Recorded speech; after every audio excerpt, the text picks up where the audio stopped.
Imagine a string of over 7,000 emeralds scattered across the deep blue of the Pacific.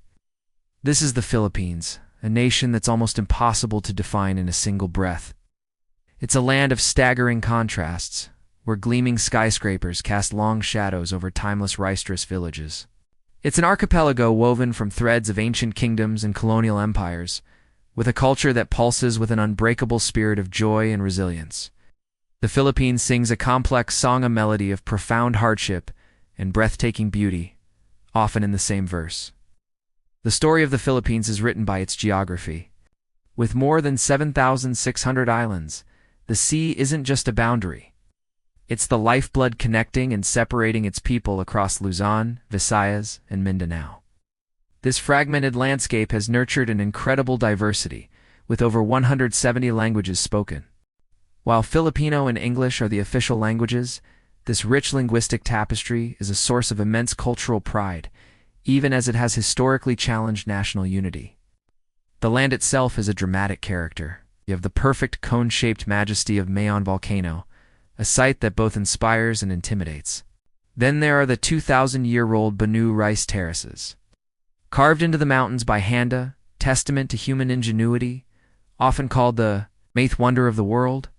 And of course, there are the powder-white beaches of Palawan and Boracay, global symbols of tropical paradise that feel like they've been lifted straight from a dream. To understand the Philippines today, you have to look at its layered history. Before the Spanish arrived, the islands were a network of thriving, independent villages, trading with kingdoms across Asia. Then, in 1521, Ferdinand Magellan's arrival began over 330 years of Spanish rule.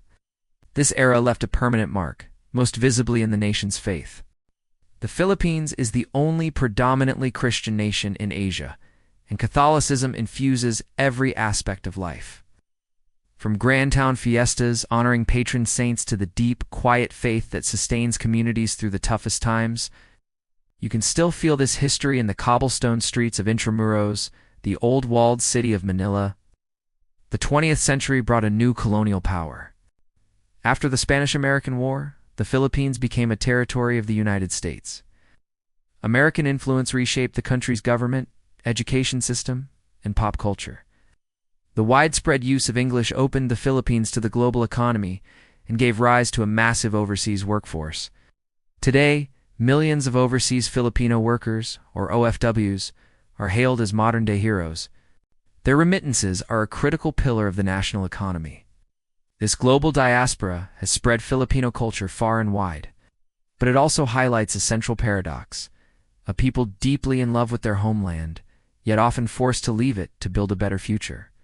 But what truly holds the nation together? It's a concept called *bayanihan*. This word is hard to translate, but it's the essence of the Filipino spirit. It means community, unity, and helping one another without expecting anything in return.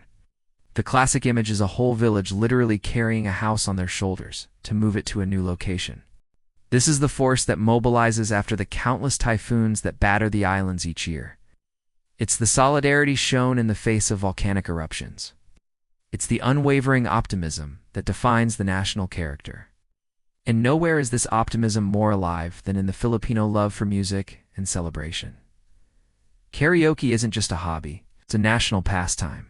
The ability to find a song, even in the middle of a struggle, is a cherished part of the culture. Life is punctuated by vibrant fiestas, where, regardless of wealth or status, entire communities come together to feast, dance, and celebrate life itself. But for all its warmth, the Philippines faces immense challenges. The gap between the wealthy few and the vast majority living in poverty is starkly visible. Political life can be turbulent, marked by powerful family dynasties and a constant battle against corruption. In the southern island of Mindanao, a long and complex struggle for peace and autonomy continues, highlighting the challenge of integrating a predominantly Muslim region into a largely Catholic nation. Looking ahead, the Philippines stands at a crossroads. Its young, vibrant population is a huge advantage, driving a booming business process, outsourcing industry that has made the country the call center capital of the world. The nation's breathtaking natural beauty continues to fuel a vital tourism industry. But the path forward means navigating geopolitical tensions, fixing infrastructure, and ensuring that economic growth truly improves the lives of all its citizens. In the end, the Philippines is a land of powerful dualities. It's where the scent of asterisk adobo, asterisk and asterisk sinigang asterisk fills the air. A culinary testament to a culture that has mastered the balance of sour, salty, and sweet. It's a nation where the jeepney, a colorful, repurposed American military jeep, serves as a rolling metaphor for the country itself. Resourceful, vibrant, a little crowded, and always moving forward, no matter the odds. To know the Philippines is to understand that its true beauty isn't just in its postcard-perfect landscapes. It's in the unbreakable spirit of its people who have mastered the art of smiling through the storm, of always finding a reason to sing, to hope, and to believe in a brighter tomorrow. Thank you so much for joining me on this journey. If you enjoyed this exploration of the Philippines, please give this video a thumbs up. And do not forget to subscribe and hit that notification bell for more stories from around our incredible world.